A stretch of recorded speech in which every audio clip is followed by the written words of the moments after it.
Hi there, my name's Aaron Short and welcome to my YouTube channel, and today I'm comparing this Martin M-36 2023 model to this Martin M-36 2023 model. Let's go.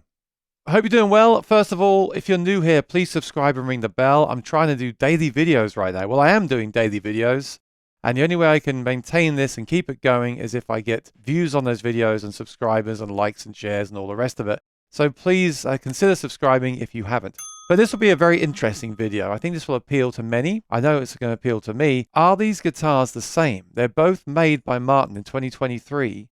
Are there any differences? Here's a spoiler. There are several, and I'm going to show them to you today. Okay, let's start with the specs of the guitar in case you're not familiar. This is a standard series Martin guitar, the M-36.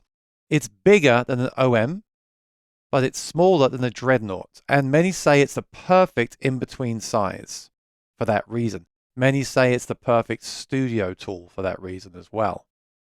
I really like it because I said the other day that I really like OM guitars and small body guitars.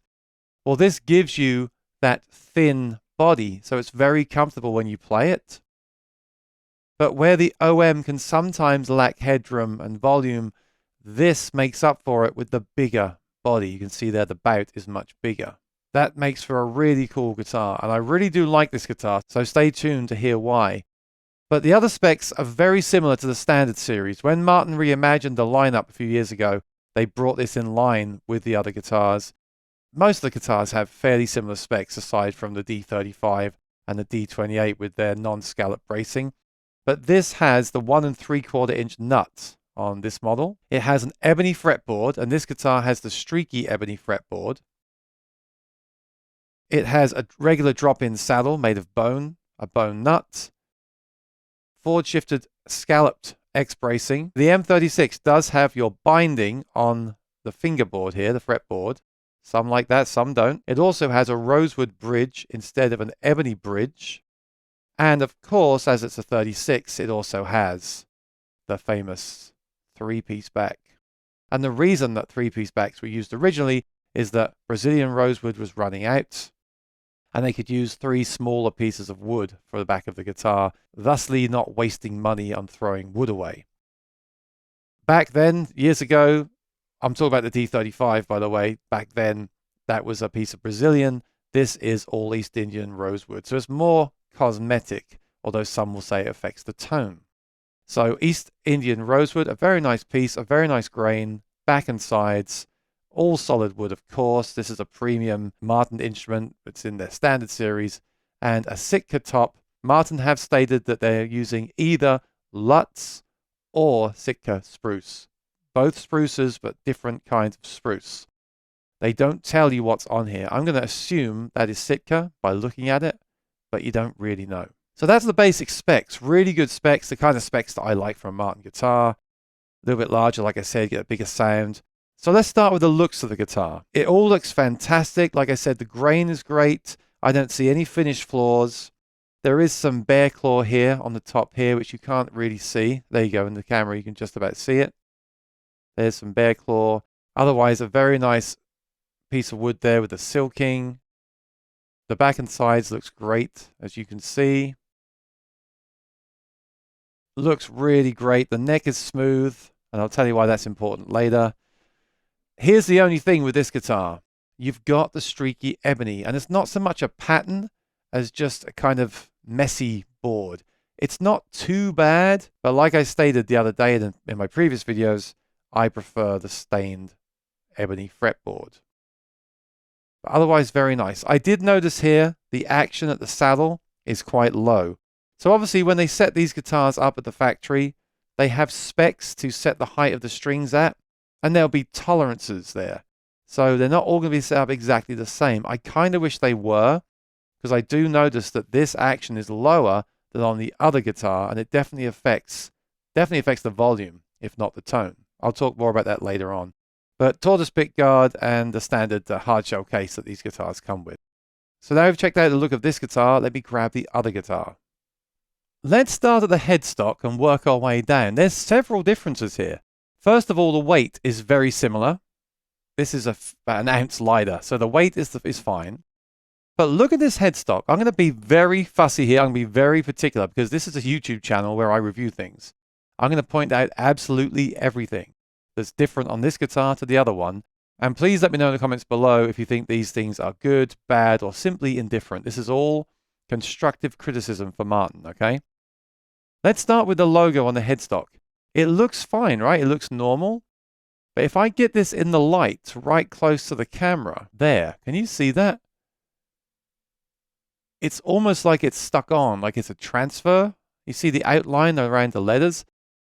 You might not be able to see it. In person, it's very obvious. It's a bit jarring because usually with a standard series Martin, and this is a newer Martin than the other one, usually that is screen printed on flawlessly. This looks like it's almost stuck on. I don't think it is, but it doesn't look as nice as the logo on the other guitar. So that's the first thing. Now, the second thing is, you can see it there as well. You may have already spotted this. Look at the grain in that headstock. It's open pore. Now, I'm not an expert in this, but all the Martins I've seen in the standard series the last few years have had the grain filled. This wood has been perfectly smooth, right, and feels really silky smooth. You can see the open pores there of that wood. You might say it doesn't matter there, and you might even say you like how that looks. But here's the thing, as we go down the guitar and get to the neck of the guitar, I notice that the back of the neck is also open grain. If I get it in the light, you're going to see it. It's very hard to see on these videos, but you have to trust me. It is there. I'll zoom in and get that in focus. You can just about see it, but the difference is if I run my hand over this, it feels very slightly kind of sticky and very slightly rough. You can feel the texture. It's not horrible, but there's a texture to it, which is where they haven't filled the grain. The other guitar and all the other standard series Martins I've played are silky smooth. They've filled the grain. So all those little pores, open pores in the wood are filled in, and you get this otherworldly smooth piece of wood that would not obviously be like that, but it just feels so nice. It's so fast and smooth, and this one is not like that. When you get the more affordable import guitars, you really feel that. Some of those necks just feel horrible. They just feel rough. This feels a little bit rough. So it's hearkening to that. It's just not the level of finish that I'm used to. And my question is, if you're watching this, Martin, is this what you're doing now? Is there a reason? Is this what customers have asked for? Or did this guitar simply slip through that process? I really do want to know. I'm not being mean, but I prefer when that is filled in. And for me, it's just another step we've missed. Having said that, this then confuses me because now we have a newer Martin with the black ebony fretboard. This has been stained. So what's up with that? I would like some clarification. I probably won't get it, but I would like to know what's going on here. Straight away, I'm seeing these inconsistencies. Do they matter? Well, we'll talk about that in the comments, but straight away, we're not even at the body of the guitar yet. There's those inconsistencies, and they do bother me at this price. There's other brands that are much more consistent. Maybe they don't sound as good, though. That's a topic for later on. But I don't think this should be happening. This is just my opinion. And you can let me know in the comments below what you think. So there's already a few differences there. Let's go down to the body and see what's happening down there. Actually, the top wood looks very different. This looks more yellow, which I don't think I like as much. And maybe this is the Lutz. I don't know. That's just a guess. The color of the wood is different.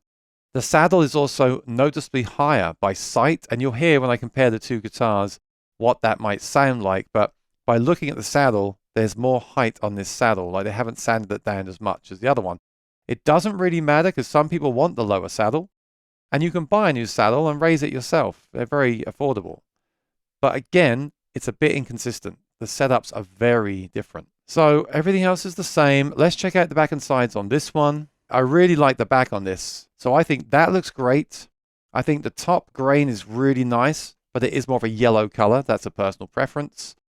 I like the fact that the saddle comes a bit higher because it's easier to sand that down than to replace the saddle in the other guitar. The only things that really bother me here, not really bother me, but the only thing that does bother me is the feel of this neck and that logo. It looks weird. So I'm not sure what's going on with that. The two guitars in that regard are very different. And neither is perfect. They both have things I like and dislike. The most important thing, though, when you're comparing two guitars, in my opinion, is how do they play? How do they sound? That is what's important. That's really why we're playing the guitar. Let me play them back to back now. Again, let me know which one you think sounds the best. When I come back, I'll let you know which one I think sounds the best, and we'll do a conclusion of this video. But here's some back-to-back playing of the two guitars, starting with this guitar, which is the one with the rougher neck but the darker fretboard.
Okay, so what did you think? Again, let me know in the comments below. I want to hear your feedback. I always want to tell you, though, what I hear in the room, because in the room, it always sounds a little bit different to me than it does through the video, sometimes more so than others. In the room, this guitar sounds louder and fuller, much more powerful than the other one. Okay, so I think there's a lot of important things to take away from today's video. I'll tell you what I've learned today. And I found this really interesting. The first thing and most important thing I've realized is that these two guitars are quite different. They're the same model, but there are the differences that I mentioned in the video, and they may matter to some people. So like I always say, try to play these guitars in person or buy from somewhere like Sweetwater where you can return the guitar if it isn't to your liking. Always check the pictures as well. Again, they have the photographs. Look at the photographs. Now, the photographs might not show you some of the things that I mentioned today, which is why you need to try the guitar yourself, look at it very carefully and decide, is this the one for me? Also, the sound is very different, and we learned today that can be affected by the action. The action and the saddle height definitely affects volume and tone to some degree, but these two guitars also sound different. Not completely different. It's not like a Dreadnought versus an OM, but they do have their own characteristic. They are very unique instruments, and that's a really good thing and a really bad thing if you're buying online. So having played both of these, which one is my favorite? I have to say it's the one I'm holding, the one that's louder and got that tone that I like. I really like the tone of this particular guitar. This could be one of the best guitars I've played. I also compared it to the custom shop OM28 Engelmann that I showed you a few days ago in the other comparison I did. And to me, this sounds as good, but without that heavy mid-range presence that I mentioned before. This has a nice dip in the mid-range, but still has the power that that guitar has. And therefore, I think I prefer this guitar to that one. And that's a custom shop. This is a standard series guitar, which is much more affordable, about half the price. So I really like this guitar. I am just a little bit bugged by the things that I mentioned earlier, but ultimately the sound is the most important thing. This guitar plays really well. The action could come down a hair if I was going to be using it for a live show and playing for hours and hours and hours. In that regard, the other guitar is better. But the tone of this for recording at home is amazing. And this is the kind of guitar, I'm not going to put a pickup in it. I'm not going to do anything to it. I'm just going to keep it as it is and use it to record with a microphone and use it to play at home. It's a great size where you can play it on the couch and enjoy it. It's pretty light. It's only slightly heavier than most OMs, actually, despite the larger size. In the past, I've not been a big fan of the binding and the tuners, these kind of tuners. Actually, I've had so many problems with vintage tuners lately that these are a welcome addition. And the binding on the neck doesn't bother me. I quite like the look of the bracing inside as well. It's almost like an A there, A for Aaron. So I'm a convert. I was always unsure about this model. I really like this model. This guitar really is the in-between an OM and a Dreadnought. Some Dreadnoughts, not all, but some Dreadnoughts can be too boomy. Some OMs can be too mid-rangey. I've experienced both of those recently. This guitar really does sit right in the middle. More headroom than an OM. You can drive it harder with a pick, but not as boomy as your Dreadnought because the body isn't as deep and therefore it's easier to play. I honestly think if you're looking for a Martin guitar right now and you're not sure what to get and you do strumming and finger picking and you want a comfortable guitar that sits in the middle of the OM and the Dreadnought, you have to check these out. These are really cool guitars that often fly under the radar. So yeah, I think over time I'll get used to the feel of this neck. That graphic on the headstock doesn't bother me. The other things don't bother me. The neck on the guitar is really important to me because that's what you're holding the whole time, right? And sliding around when you're playing. I would like to know why this has happened. If someone from Martin sees this video, I'd love to know what's up with that. And is this the way it's going to be going forward? Because I did see one of the new Street Legend guitars last week, and it also had this open pore wood on the neck and the headstock. So I'm not sure what's happening. Maybe they can't fill it. Maybe they're not going to fill it anymore. I don't know. There's a lot of unanswered questions right now around the guitar building process that I'm not going to be able to get the answers to because I'm not at Martin themselves. But I'm just reviewing this as a consumer. But this is one of the best sounding guitars that I've played and maybe my new benchmark guitar for the channel. I think it sounds great. I'd love to know what you think in the comments below. Please let me know. Give us your constructive criticism. Which guitar sounds the best? Do the inconsistencies that I found today bother you, or are they non-issues? And once again, if you're new here, please subscribe, ring the bell, and watch my other videos. It really helps me out. And the more interaction I get from you, the more videos I can make going forward. So thanks for watching today. I hope it was useful to you. Take care and be well. And if you're looking for one of these guitars, I will put the links below in the description. So check that out before you go. Take care and be well. I'll see you next time. Bye-bye.